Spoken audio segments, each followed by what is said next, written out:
Bueno, pues me da muchísimo gusto presentar a Alejandro Corchis, Corch, ¿cómo se Corch, pronuncia? Corch, eso, que nos acompaña el día de hoy.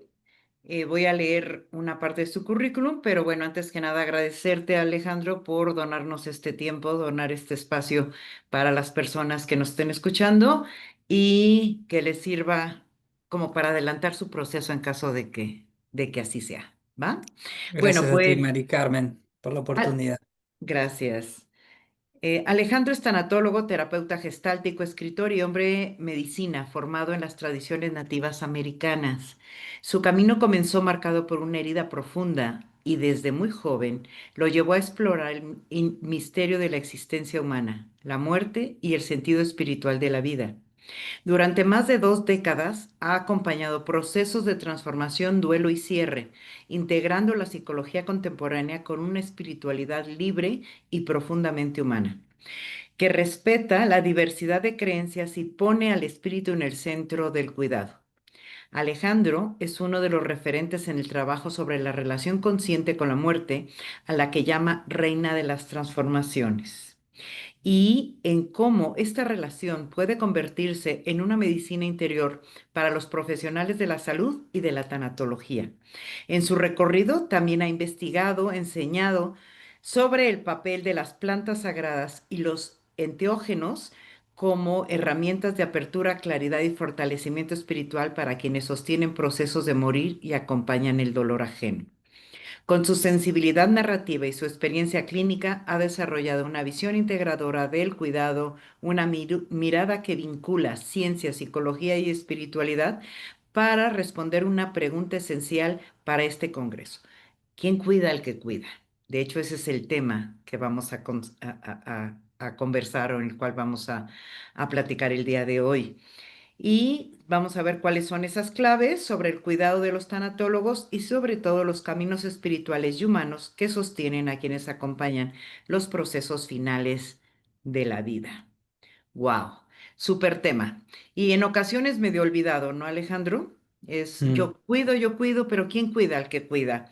Y desde tu recorrido, Alejandro, ¿qué significa cuidar al que cuida? ¿No? Cuando hablamos de tanatólogos y profesionales de la salud que a veces se dedican a acompañar en este proceso de morir. Partimos de la base que todo tanatólogo y personal de salud es un gran dador y tiene la buena intención de estar en los momentos de mayor vulnerabilidad de otra persona. La cuestión es que en la vida venimos a buscar un equilibrio entre el dar y el recibir. Y quienes somos dadores tenemos que también atrevernos a ir a ese lugar a donde estamos acompañando a los otros, a donde los invitamos a ir. Tranquilo que te voy a cuidar, va a estar todo bien, te tomo de la mano, voy contigo. Y lo que suele ocurrir es que luego a la hora de recibir nos cuesta mucho porque Ujú. somos dadores. Así es. Y uno de los temas que he visto tanto en tanatología como en cuidados paliativos en la medicina es lo poco que los cuidadores avanzamos en integrar nuestra propia vulnerabilidad. Y eso nos termina llevando al riesgo del desgaste, a la fatiga, al burnout o a la anestesia emocional, como que pasa gente. Y claro, en otras disciplinas donde tenés el beneficio de la cura de la persona, el beneficio de la sanación, el beneficio, pero cuando estamos hablando de tanatología, el beneficio es que se murió de buena manera o que logró su familia integrar su proceso de transformación.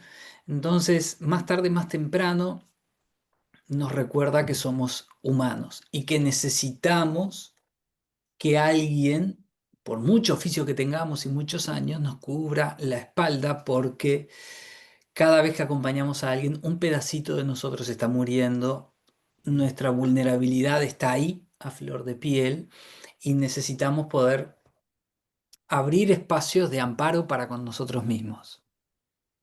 Hay muchas maneras de ser cuidados y siempre digo que necesitamos los cuidadores desarrollar la espiritualidad en sistema de creencias, religión que cada uno sienta más adecuado para sí mismo. Porque una cosa es que como tanatólogos tenemos que poder acompañar a todos los sistemas de creencias, no querer imponer el nuestro y ser muy compasivos con la forma que la persona tiene de estructurarse ante la realidad.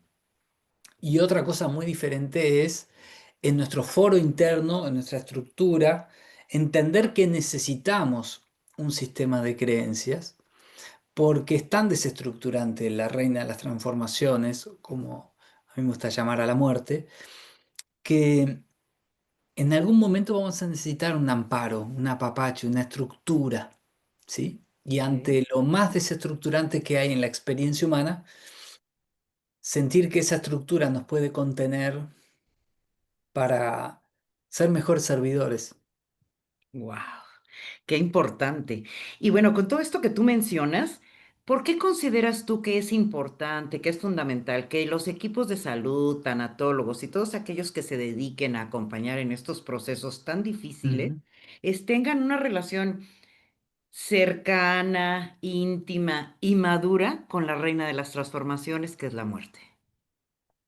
Porque el índice más alto de alcoholismo está en los cirujanos, Cierto. porque la deshumanización de los servicios de salud, de los dadores, servidores, es un gran conflicto que tenemos en nuestra cultura, porque seguimos trabajando la medicina como si fuera una batalla en la trinchera, una guerra contra la muerte, y estamos totalmente derrotados. Entonces, luchar contra la muerte es una ignorancia. Luchar contra el dolor, contra el sufrimiento, contra la soledad, contra el aislamiento, es el propósito de nosotros, como dadores, a la hora de poder estar acompañando. Y la espiritualidad, entendiendo que somos un ser espiritual que está haciendo una experiencia humana, la espiritualidad es el equilibrio entre el nacimiento y la muerte. Muchas personas creen que el contrario de la muerte es la vida. No, el contrario de la muerte es el nacimiento. Hay vida antes de tu nacimiento y habrá vida después de que tu cuerpo te expulse. Entonces, siempre lo digo de este modo, si tienes ombligo, es seguro Tienes madre que te vas a morir. y te vas a morir. Entonces, desde ese lugar, poder entender la diferencia entre la religiosidad y la espiritualidad, la diferencia entre eh, ser un dador y no dar espacio a mi vulnerabilidad. Cuando yo no doy espacio a los lugares de mi humanidad que me cuiden, eso se mete en todos los lugares, en mis relaciones más íntimas, en mi hogar, en mi casa, con mis hijos, con mis padres, con mis amistades. Cuando yo empiezo a habilitar que soy un dador, pero eso no me excluye de mi humanidad, empieza a crecer una dimensión mucho más grande, que es la dimensión de la compasión. Una Wow. dimensión en donde yo puedo ser compasivo conmigo mismo y desde ese lugar quitarle las expectativas y las exigencias a quienes estoy acompañando también. ¿Qué podemos entender por compasión, Ale? Mm. ¿No? Porque se habla mucho de ella, Mm. pero Yo creo que hay una compasión que te debilita porque es esa compasión que ve al otro con los ojos de la superioridad, entonces solo te queda la lástima, ¿no? La ujú, debilidad. Y la compasión es ese lugar en donde la fortaleza y la vulnerabilidad son lo mismo. Nadie fue tan fuerte que nunca sintió tristeza y nadie fue tan frágil que nunca sonrió. Cuando yo logro abrazar a la emoción que está pasando en este momento, así sea tristeza, angustia, desestructurante, pero en mi corazón no pierdo la certeza de que todo está donde tiene que estar, ahí nace una compasión, una energía, una fuerza que me permite habitar la vulnerabilidad o la fragilidad sin sentirme débil, sino sabiendo que de ahí vienen los regalos, de este proceso tan desestructurante de este proceso que me hace sentirme como hojita al viento. Y es la gran diferencia entre creer que la fuerza es ser un árbol rígido que se va a quebrar ante los vientos y las lluvias y, y el poder habilitar en mi corazón ser el junco que a veces me acaricia el viento tanto que me aplasta y me deja contra la tierra, pero ni bien para vuelvo a levantarme. Entonces yo creo que la mejor definición de qué es la compasión es ese lugar en donde sentís empatía por el otro, pero no perdés la certeza de que está viviendo lo que tiene para vivir.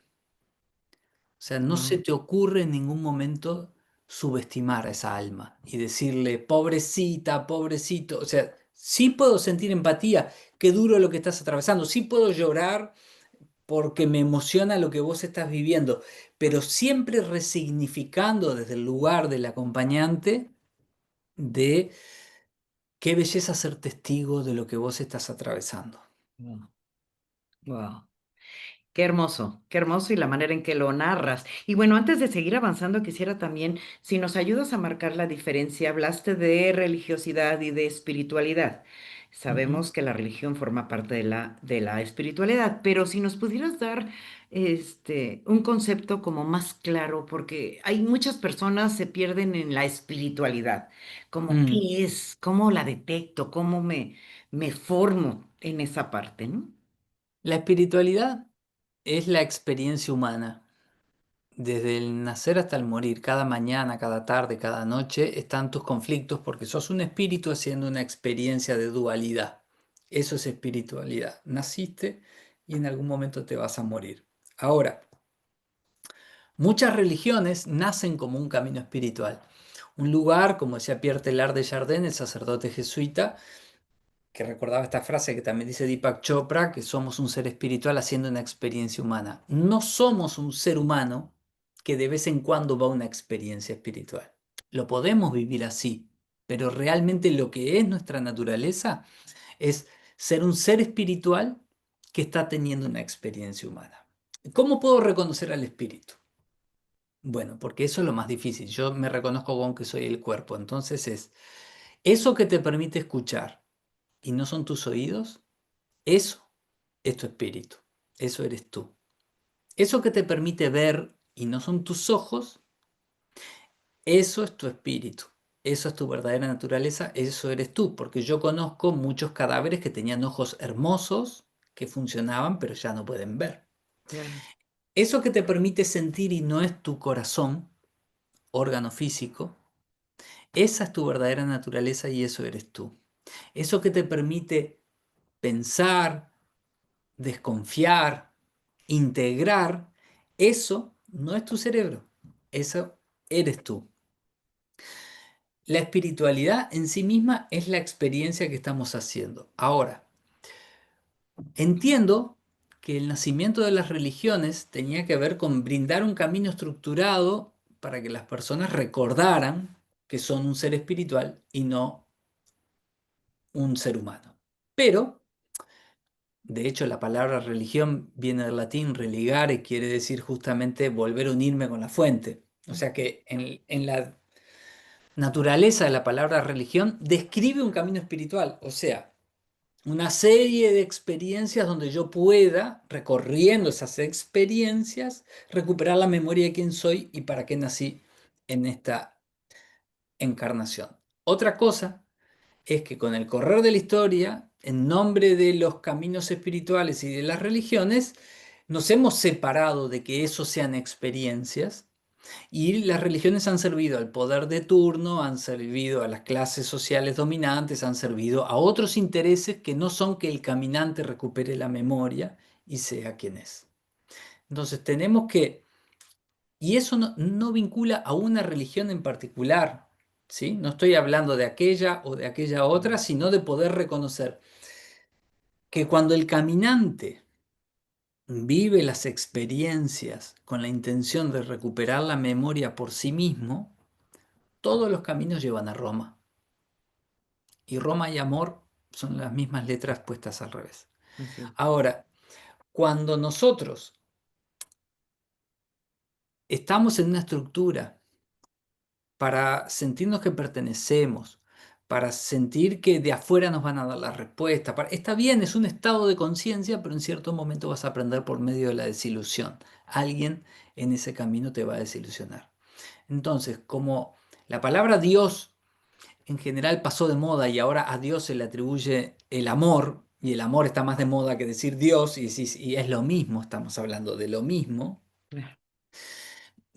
La palabra religión también en muchos lugares pasó de moda y se vive más como un sometimiento, pero las religiones son algo bueno porque te permiten una estructura y un sistema de creencias. El problema es cuando esa estructura nos asfixia, negamos nuestra relación con nosotros mismos por seguir perteneciendo a la estructura. Entonces, todos necesitamos un camino que nos oriente. Porque las preguntas más básicas del ser espiritual es quién soy, de dónde vengo, a dónde voy, para qué estoy aquí. Son todas preguntas como de que llegaste a un nuevo lugar ¿no? Entonces lo necesitamos. Creo que es un error de ignorancia de esta época subestimar a las religiones y subestimar a los caminos, la necesidad de caminos espirituales verdaderos que le brinden a las personas herramientas de orientación. Entonces, en esa ignorancia teenager, joven, y mucha gente no quiere adherir a una estructura y quiere reconocer, encontrar por sí mismo la rueda, inventarla otra vez. Y decir, mira que hay mucho conocimiento en todos los caminos filosóficos y religiones que si lo llevas a tu práctica directa, te van a facilitar la vida cotidiana y te van a hacer encontrar el sentido mucho más rápido que si vas jugando a la gallinita ciega por tu propia cuenta. Estoy de ¿Cuál es acuerdo. Qué cuál? interesante. Sí. Es el desafío de cada uno. Bien, qué interesante, de verdad, Ale. Pero bueno, a ver, retomando para el servicio de los tanatólogos, sabemos que los tanatólogos trabajan entre la fragilidad, el Mm, límite y el dolor ajeno. mm, ¿Qué prácticas, rituales, recomendaciones, espacios de sanación consideras mm. esenciales para sostener o propiciar su bienestar, tanto emocional como espiritual?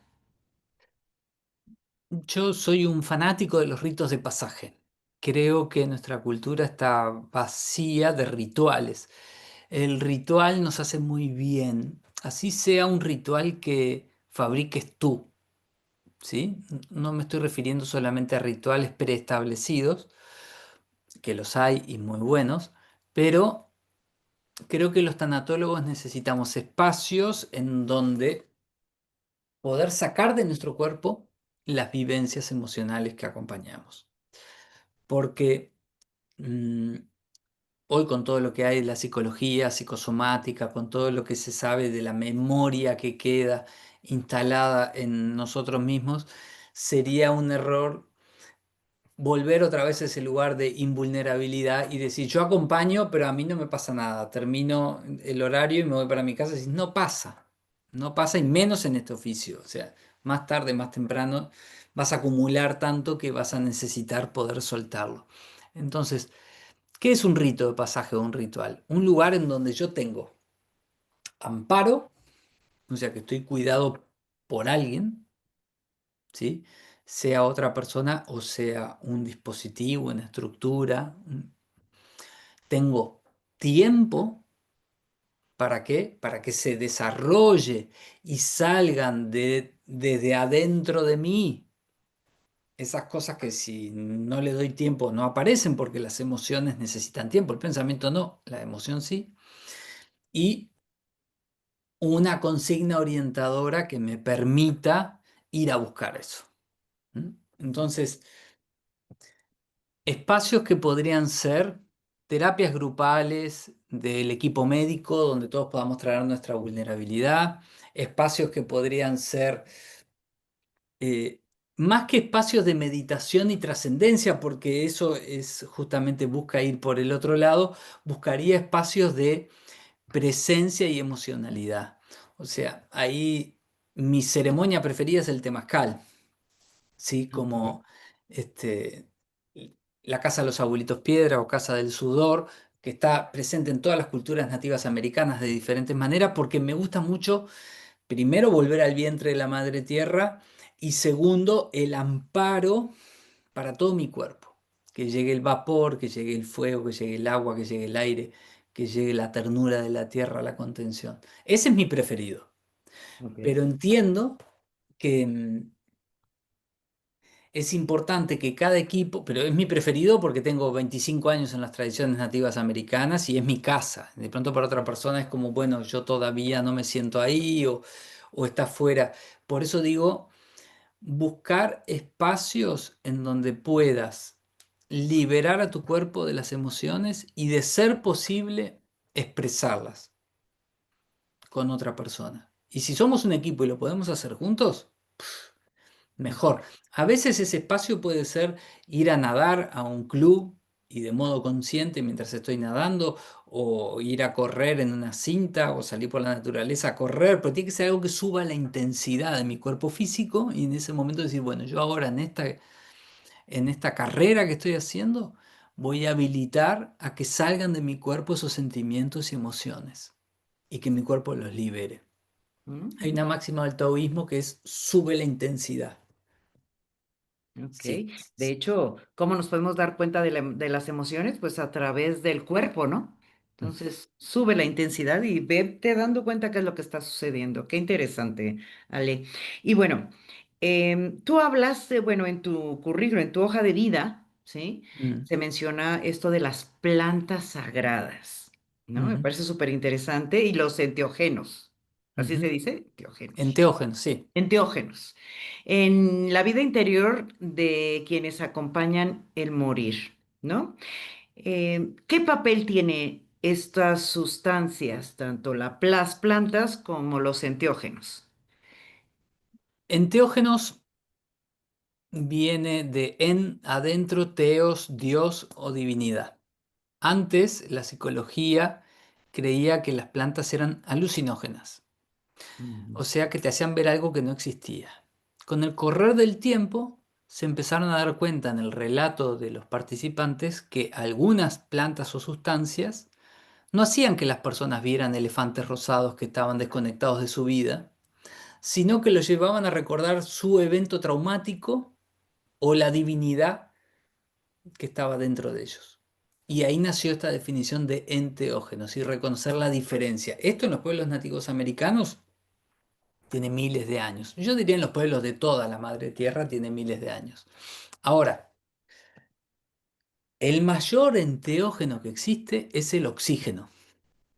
Por Mm. eso, muchas disciplinas de respiración holotrópica, de meditación consciente, trabajan aumentando el nivel de oxígeno en sangre. Entonces, esto para traerlo a que no es algo lejano de nosotros, es algo que todos practicamos de una manera u otra y lo podés ver cuando a veces vas a un lugar de naturaleza y te sentís más relajado, te viene más sueño, estás más cansado, y subió el nivel de oxígeno. Entonces mejoró la calidad del oxígeno y eso te lleva a conectar más contigo y con tu divinidad o con el trauma que te separó de tu divinidad. Porque es nuestra naturaleza como seres espirituales el querer volver a la unidad. Entonces, ¿qué hace? ¿Eso lo hace una planta? No, lo hace nuestra naturaleza. Claro, si yo estoy en modo sobreviviente, estresado 24/7, teniendo que lidiar con algo, voy a tomar poco contacto con eso. Si yo voy a un lugar de naturaleza donde hay otra vibración, mi propia naturaleza original se empieza a expresar más. Por eso muchas personas dicen, yo vivo en el medio de una reserva de flora y fauna en el campo, y dicen, a mí, déjame la ciudad, Alejandro. Qué lindo venir un ratito acá, pero a mí esto ya me agobia, o esto me aburre, o esto, distintas expresiones de no puedo atravesar mi propio dolor de vulnerabilidad, mi trauma, mi herida o mi desidentificación con el yo que soy. Y yo digo, a mí me encanta el silencio, porque como logré callar los gritos en mi mundo interno, valoro mucho el silencio. Entonces busco vivir en un lugar que tenga silencio de calidad, disolución en la unidad, digamos, ¿sí? Que no haya ruido. Porque en este tiempo El ruido se consigue tan fácil que si lo extraño me voy 10 minutos a una ciudad y en un centro comercial ya está. Me encontré con todo el ruido porque es lo que más Toda tu tenemos. dosis. Toda la dosis y después puedo volver a casa si lo extraño. Ahora, las plantas sagradas, ¿qué son estos enteógenos? Son la memoria que tenían nuestros pueblos ancestrales de cómo recordar quién sos y qué haces aquí, que sos un ser espiritual, que no sos solamente esta cascarita. Entonces, para mí son el santo grial, el lugar con un diseño, con un ritual, con el cuidado adecuado, de la manera adecuada, donde yo puedo ir a descansar de ser yo. Ok. Y cuando somos cuidadores y dadores, o sea, un yo con una autoimportancia interesante, como para decir que cuida a otros yo, necesitamos cada tanto, es como el colesterol, hay del bueno y del malo el yo. Entonces necesitamos cada tanto nutrir al yo del bueno, a ese que recuerda quién soy, pero que deja la importancia personal, el beneficio de ser el dador, porque cuando somos dadores, nuestro entorno nos devuelve también. Gracias por lo que haces, gracias por lo que sos, gracias por... Y a mí me gusta ir con las plantas sagradas a recuperar que mi corazón recuerde que lo hago por el placer que siento acompañando a otra persona en ese momento y no por el aplauso de mi entorno. Wow. No, Porque si lo increíble. haces por el aplauso, mañana tu entorno te va a desaprobar y vas a empezar a hacer cosas desconectadas de ti.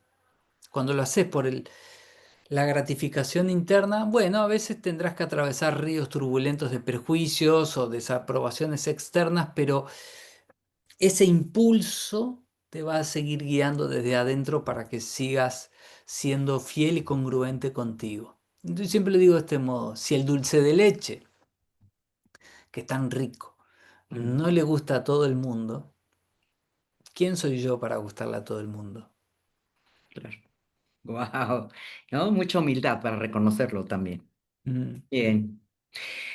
Em, He estado hablando de de la parte espiritual, ¿no? Y en este recorrido de las plantas sagradas que me llamó mucho la atención al leer tu carta de vida, pero desde tu particular punto de vista, ¿cómo pueden coincidir o comunicarse lo que es la psicología, lo que mm, es la ciencia y la espiritual, o sea, la ciencia médica sobre todo, ¿no? La mm. espiritualidad nativa americana en este proceso de quién cuida al cuidador?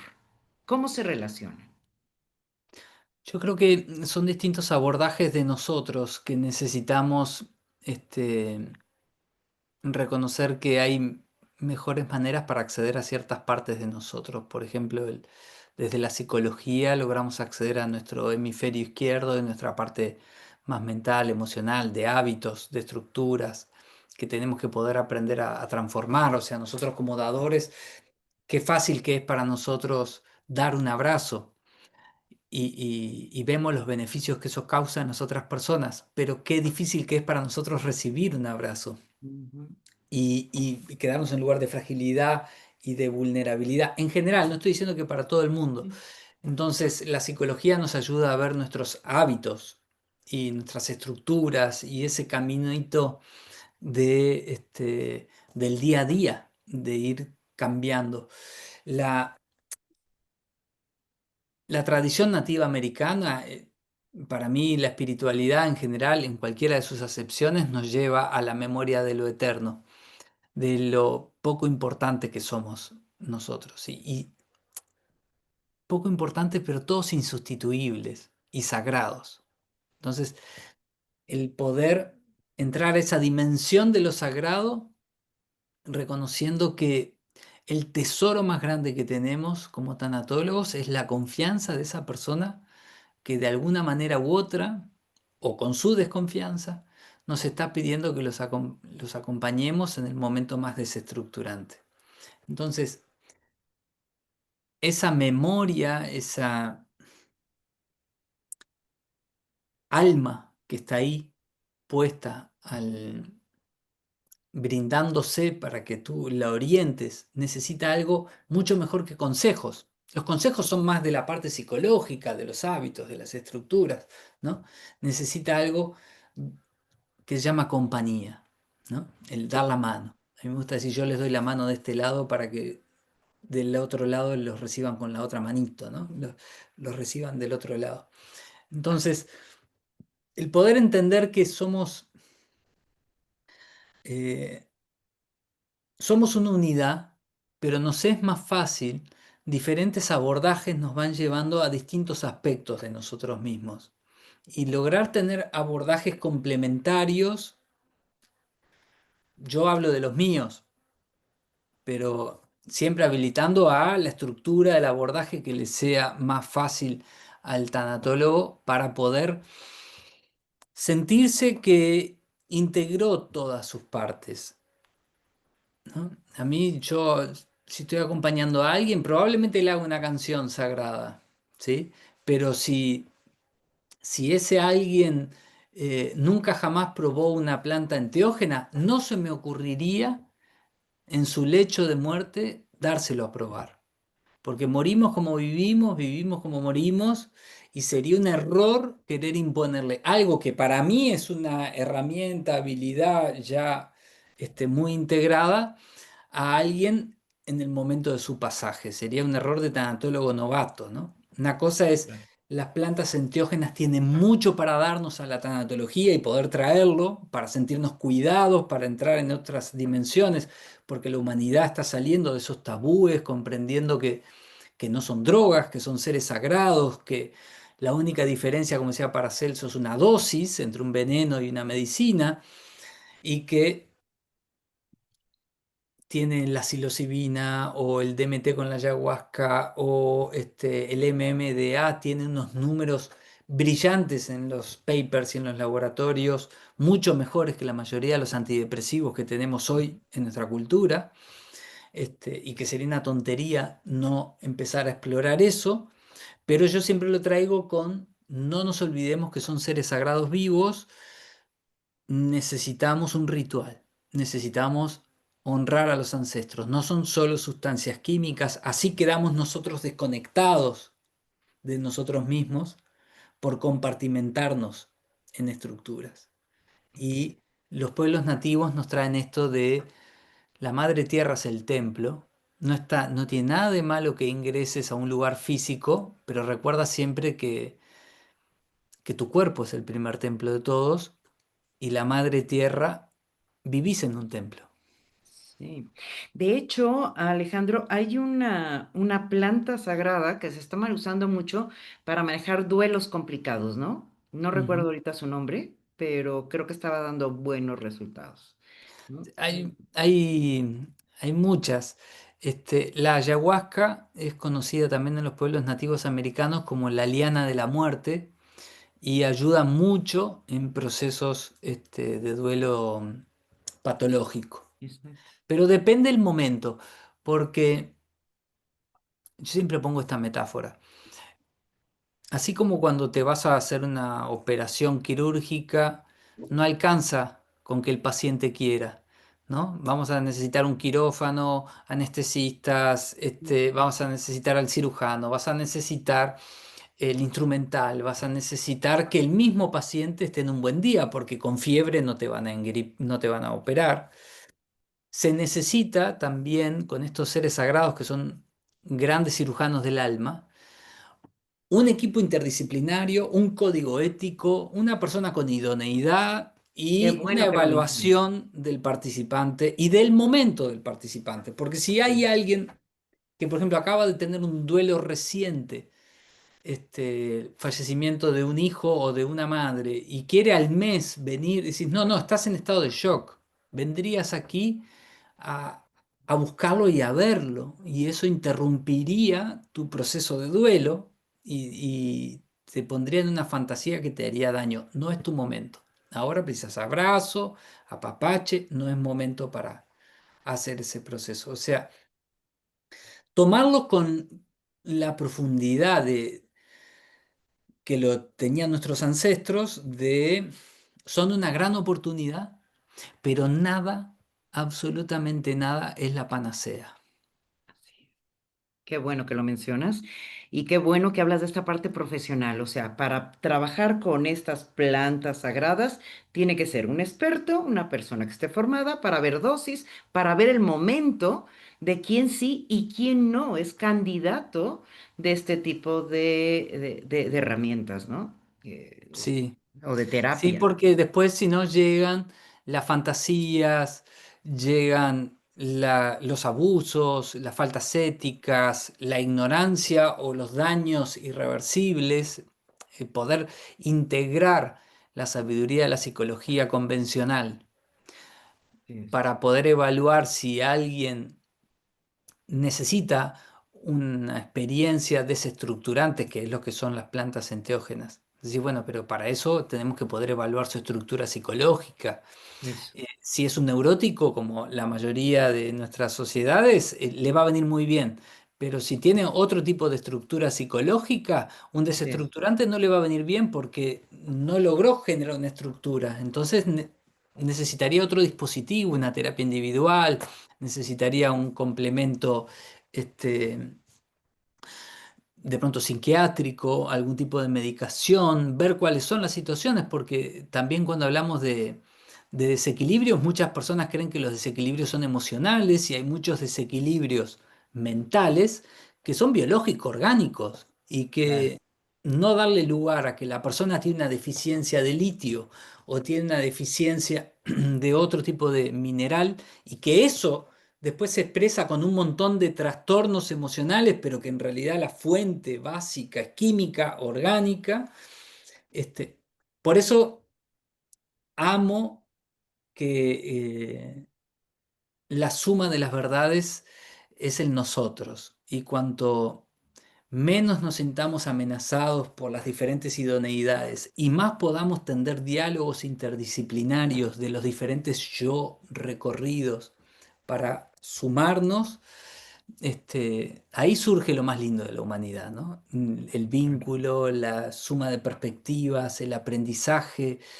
Cuando nosotros no nos atrevemos a decir que somos vulnerables en un aspecto de nuestra disciplina, la tanatología o la medicina convencional o la medicina alternativa o los caminos espirituales o las religiones, empiezan los fanatismos, donde yo no puedo aceptar mi vulnerabilidad y entonces digo que el otro que hace algo diferente es el enemigo, el equivocado, el demonio, el que hace las cosas mal.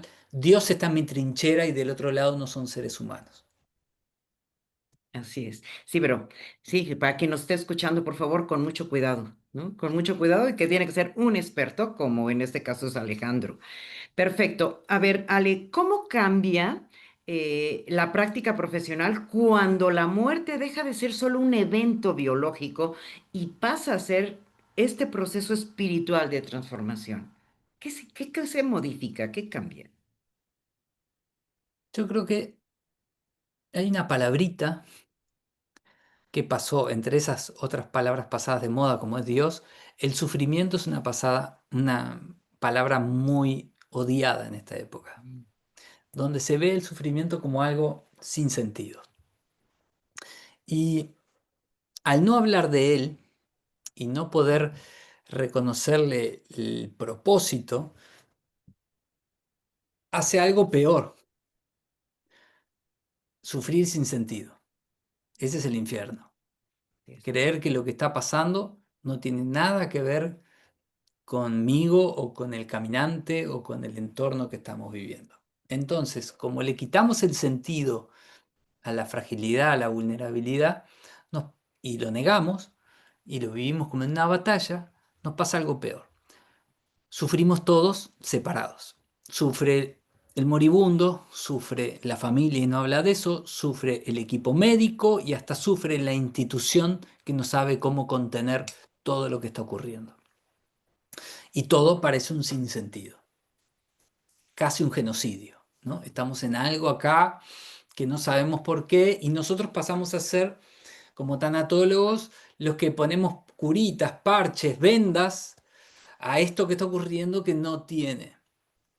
Cuando podemos reconocer que morimos como vivimos y vivimos como morimos y que esa persona es un ser espiritual eterno que está llegando a su propósito, que son misteriosos los caminos del espíritu, pero que no se cae una sola hoja sin el permiso de la divinidad, como la quieran llamar, nosotros dejamos de estorbar con nuestras dudas y pasamos a colaborar y a cooperar en el proceso que a veces es muy difícil. Y por eso mismo, porque es tan difícil, necesita lo mejor de mí, no que yo le arroje mis dudas. ¿Sí? Me Claro. gusta, una vez le preguntaron a un guía espiritual, si él nunca se enfermaba. ¿No? Si nunca dudaba, si no tenía, ¿no? Y él dijo, tú no necesitas ir al doctor y que el doctor esté engripado. Tú necesitas que yo te dé lo mejor de mí. Si yo tengo espacios en donde curar mis resfríos, sí los tengo, pero no cuando te estoy cuidando. Claro, wow, Porque si no me siento bien para cuidarte, lo que tengo que hacer es derivarte, no trasladarte mis dudas. Entonces, a nosotros como acompañantes podemos encontrarnos, y es parte, con situaciones que nos toquen en nuestra herida, nos toquen nuestra vulnerabilidad, y tengamos que delegar o derivar y decir, yo con esto no puedo, con esto no puedo. Y entonces, porque le deseo lo mejor a esta persona, lo voy a pasar a alguien que sí lo pueda acompañar como se merece porque este partido a mí me supera. O puedo darme cuenta que, wow, mira, qué hermosa oportunidad tengo. Por ejemplo, yo, como hijo de detenidos desaparecidos, mis papás fueron secuestrados y asesinados cuando yo tenía 1 año y 9 meses, y a mí me tocó, y lo elegí después de que me tocó, acompañar a hijos de militares asesinos. O sea, acompañar a la gente fuerte. supuestamente del otro bando Sí, sí, y poder hacerlo con mucho amor y sentir agradecimiento por poder estar devolviendo y sentir agradecimiento por poder ver el dolor de la otra trinchera y la humanidad de la otra trinchera y poder reconocer que era mucho más lo que nos unía que lo que nos separaba. Y fue una hermosa oportunidad de sanación para mí claro. poder acompañar en ese lugar. Wow. Mis respetos para ti, para tu vida y aquí entra el perdón, ¿no? Que Mm, es un don que no todo el mundo posee. Y en este caso, mm. pues, tú lo pusiste al servicio de otros. Mis respetos, mis respetos para ti. Sí, no, no, gracias. Este, creo que el perdón es un camino de vuelta a casa, a nuestra naturaleza de amor infinito. Quien no se atreve a perdonar se condena a una identidad falsa, Mm, que se necesita un entrenamiento, se necesita tiempo, sí, es como de esas cosas que no se tienen que hacer obligado por ser bonachón, bonachona o porque lo social diga que esté bien, sino tiene que ser algo que nutre, alimentes tanto tu corazón que un día simplemente seas el perdón. No es algo ujú. que se busca, es algo que te ocurre. Se da, por eso es un don, ¿no? Es algo que pasa, que de repente ves que posees ese don. Wow. Bien, Ale, ¿cómo pueden las personas, los equipos diferenciar el desgaste por compasión Ujú. que enferma de la verdadera compasión, la que nutre, la que sostiene? Mm.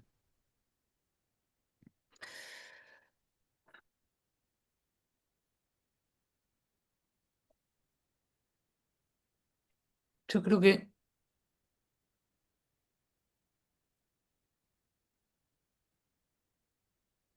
observando si lo que estoy haciendo construye en fortaleza al otro. Mm, Porque hay muchas veces que yo puedo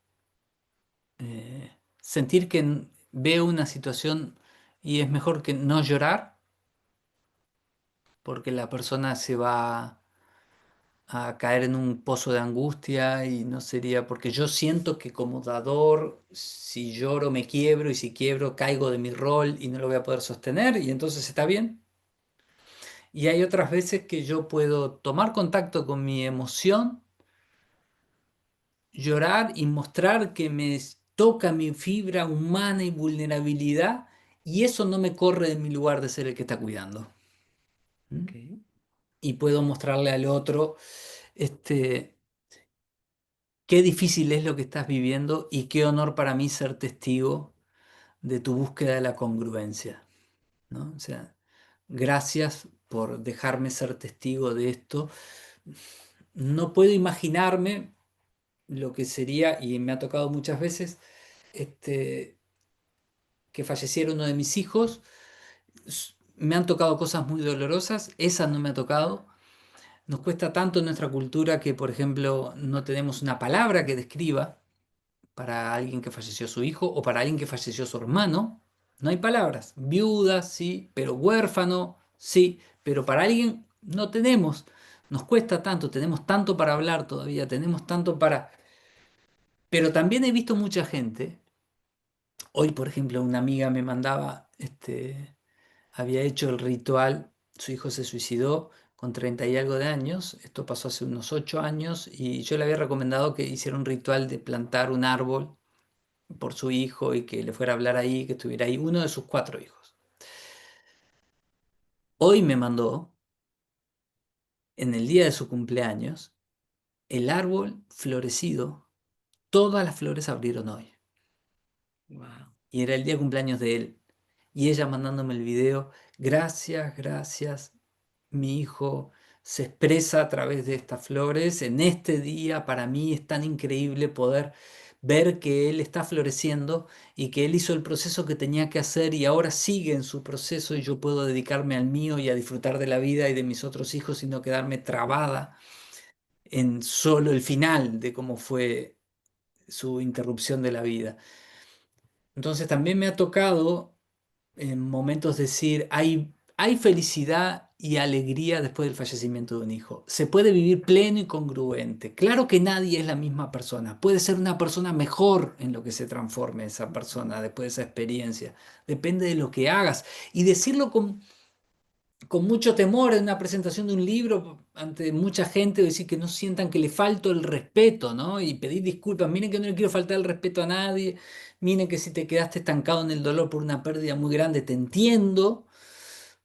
Pero es mi tarea señalarte que hay vida más allá de eso y que tiene una posibilidad que depende de lo que tú tomes como esa oportunidad. Y que después de esa charla vinieran madres y me dijeran gracias.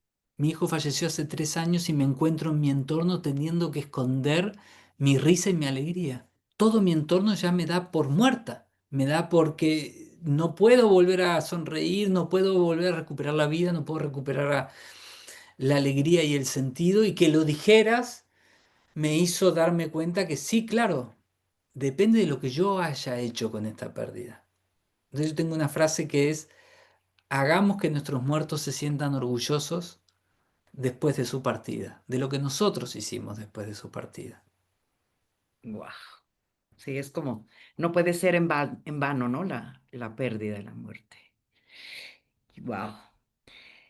Hijo, de veras sí, me encantaría tener horas y horas para estar contigo, pero quiero ir a avanzar en dos preguntas que me parecen como Ok. muy importantes y ¿qué importancia tiene para ti, bueno, para recomendarnos obviamente a todos los tanatólogos, trabajar nuestras propias heridas, nuestros propios duelos, muertes de personas cercanas que a veces esta creencia de yo soy tanatólogo y la gente piensa que a nosotros no nos pasa nada y por supuesto que nos pasa nada, pero a lo mejor al mes ya tenemos que estar acompañando a otras personas cuando aún tú estás en este proceso de duelo y ¿qué podríamos, o sea, o qué recomendaciones das para que esto no ocurra y puedas verdaderamente acompañar al otro, pero no desde tus necesidades, sino de lo que le está ocurriendo al otro? Viste que cuando hablamos de los metales que transmiten la electricidad se les llama conductores y resistencia. Para que el amor llegue, cuanto más resistencias hayas limpiado en tu mundo interno, el amor va a pasar a través de ti. Y lo mejor que tenés para darle a la otra persona es tu presencia activa. Esto que llamamos escucha activa en tanatología, ¿no? Pero no, no tiene tanto que ver con lo que le vas a decir, sino con cómo tu conciencia abraza al otro. Mm, Tu presencia al estar ahí y lo que tú has sanado en ti, todos esos espacios que has sanado en ti, son lo que permite que el amor llegue más puro. ¿Por uf, qué tenemos que trabajar nosotros? Por servir a los demás.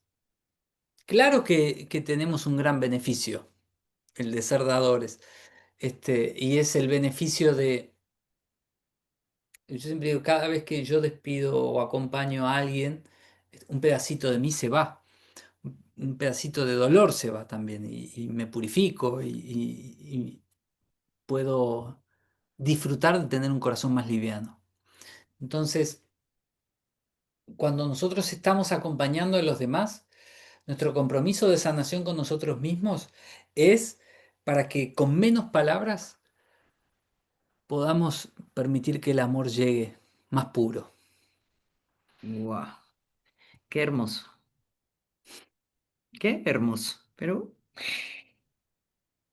Ale, ¿cómo imaginas el futuro del cuidador al final de la vida? ¿Cómo lo imaginas? ¿Qué transformaciones culturales tienen que darse, formativas, obviamente espirituales, y que son necesarias para construir equipos verdaderamente Mm, cuidados y humanos, ¿no? También podríamos como agregar esto, porque en esta época de la virtualidad, donde ya se da terapia virtual, etcétera, etcétera, mm, ¿qué podemos hacer, no? mm. Yo creo que mm,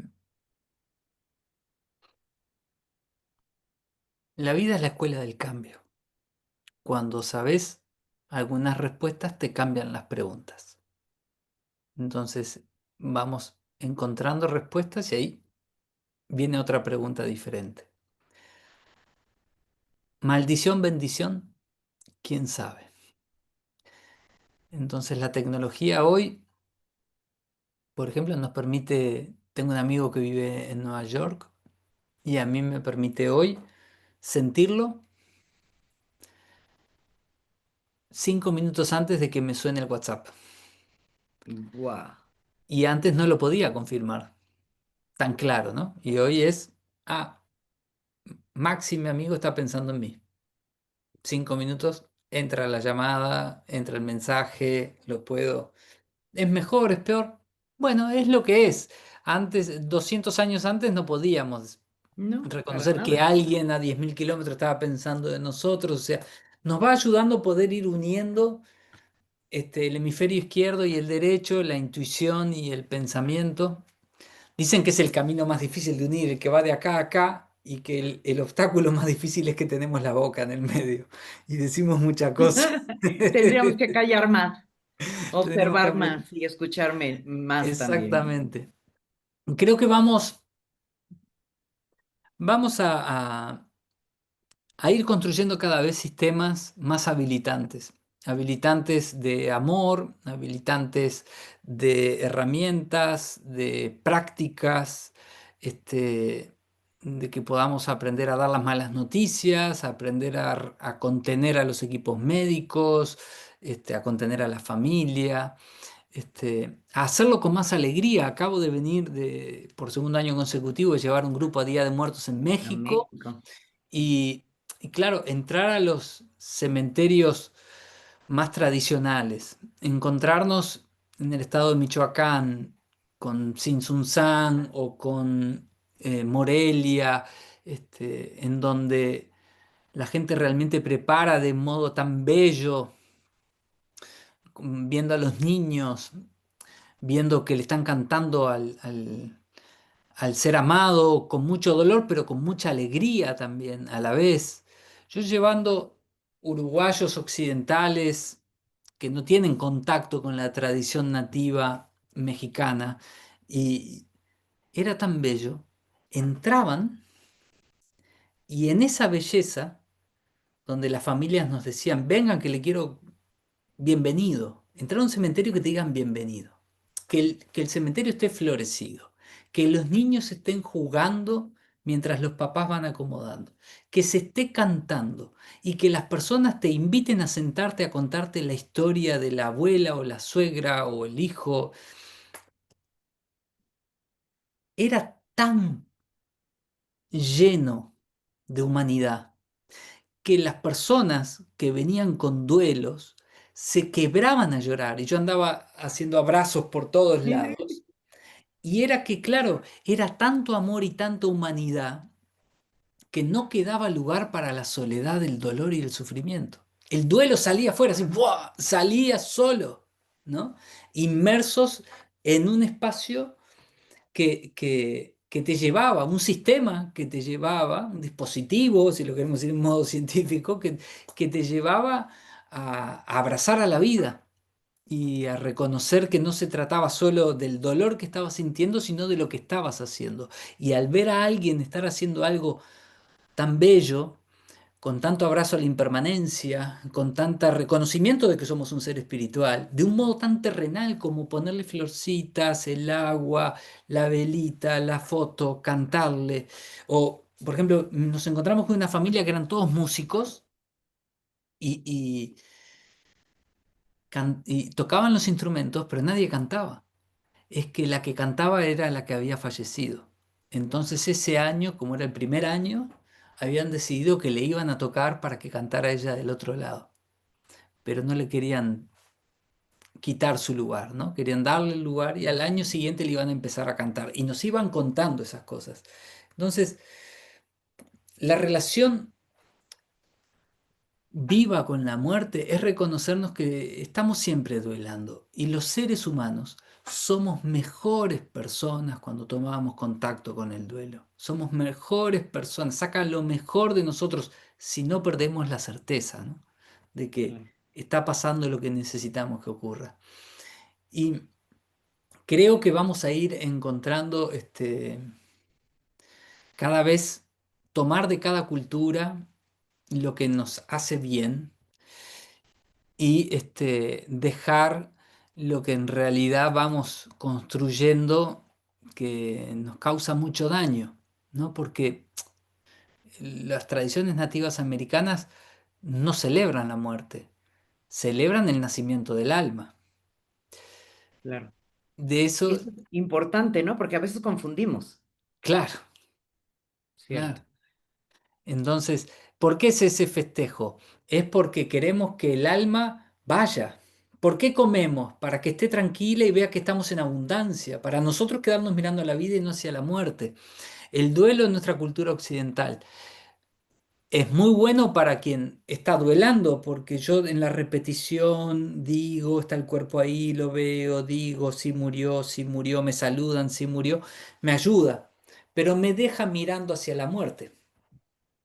Entonces, el tomar dispositivos como los pueblos nativos que celebran, cantan, piensan en el alma, anda tranquila, seguí en tu viaje y después se dan media vuelta y miran hacia la comida, hacia la tierra, hacia lo que nos quedamos, nos deja mirando hacia la vida.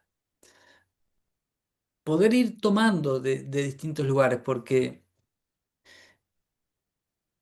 a todos lados donde vamos solo hay amigos. Qué El tema es maravilla. que si nosotros no nos amigamos con nuestros mundos internos, no vamos a poder reconocer de eso. Así es. No, qué interesante. ¿Cada año vienes? Llevo dos y si llego con vida al siguiente, tengo toda la Vale. intención de volver. Ay, pues a ver si me uno, me interesaría, ¿no? Mm. Me parece perfecto y sensacional todas estas experiencias de vida. Alejandro, ha sido un placer este recorrido que he hecho contigo, estarte escuchando y seguramente todas las personas que están escuchándote opinan exactamente lo mismo. Pero dime dónde te pueden localizar si necesitan algo de ti. Cuéntanos. Gracias, Mari Carmen, por la oportunidad. Gracias por sostener este espacio. por cuarta vez, por darle espacio a las distintas miradas, a las distintas formas y sobre todo a este evento universal, la Reina de las Transformaciones, que nos ayuda a, a construir estructuras más allá de las creencias, sino por un hecho real e inevitable e indiscutible y nos ayuda a salir de nuestras narrativas que nos separan y darnos lugares a las narrativas que nos unen. Yo creo que cuidarse no es un acto de lujo, es un acto ético Mm. que debemos hacer todos para con nosotros mismos y después para con nuestras relaciones, porque el plato principal de nuestra vida es nuestro corazón y lo que aprendamos a nutrirnos de nuestro corazón. Y las relaciones son el postre. Eso que De comes cuando acuerdo. ya no hay hambre, cuando ya no hay apetito, y entonces las podés disfrutar, dar testimonio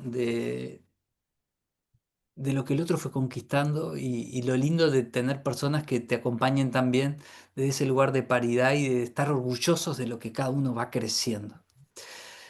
En las redes sociales, Alejandro Corch en Instagram, Alejandro Corch Lerena, es como corcho, pero con una S al final en lugar de la O, en Facebook o en YouTube. Y la tecnología hoy hace que sea fácil Sí, que me hasta eso. encuentren y que podamos reunirnos. Ok, pues te agradezco mucho el haber donado esta hora de tu tiempo al conocimiento de las personas que nos dedicamos a acompañar en con la reina y en la reina de las transformaciones. Muchísimas gracias, Alejandro. Honro tu vida y agradezco. Y yo la tuya, Mari Carmen. Hasta pronto a todos.